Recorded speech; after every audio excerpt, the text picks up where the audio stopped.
ఎవరికైనా political ambition ఉంటుంది, మీకు ఉంటుంది, అట్లా మీ ఫ్రెండ్స్ మీ ఫ్యామిలీకి ఉంటుంది. మీరు ఒక ఎమ్మెల్యే అవుతారు అని చాలా కాలంగా, అంటే దాదాపు ఒక దశాబ్ద కాలంగా డిస్కషన్ అవుతుంది. ఇప్పుడు షార్ట్ టైంలో ఎలక్షన్స్ వచ్చినప్పుడు అలాంటి ఉన్నప్పుడు జనసేన నుంచి మీరు అట్లా టికెట్ ఆశించే పరిస్థితుందా? అట్లాంటి అడుగులు వేస్తున్నారా మీరు?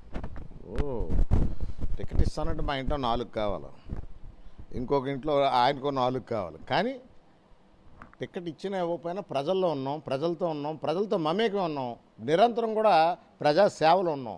మేము పార్టీ బలోపేతం కోసం, అదేవిధంగా ప్రజల సంక్షేమం కోసం, ప్రజలకు ఏదైనా సహాయం చేయాలన్న ఆలోచనతో ఈరోజు నేను కార్పొరేటర్ గుండి ఇండిపెండెంట్గా గెలిపించారంటే ప్రజలు మామూలుగా పార్టీ టికెట్ ఉండేటప్పుడు మరి ఎవరు జగన్మోహన్ రెడ్డి గారు హవా నడుస్తున్న టైంలో పార్టీ టికెట్ ఉన్న వాళ్ళకి 50 ఓట్లు 100 ఓట్లు మెజార్టీ వస్తే నాకు 2650 ఇండిపెండెంట్గా గెలిపించారంటే అది నా తాలూకా సేవకి వాళ్ళు ఇచ్చిన కితాబని నేను అనుకుంటున్నాను. అదేవిధంగా అవకాశం ఇస్తే తప్పనిసరిగా చేయాలని ఆలోచన ఉంది, చేస్తాను.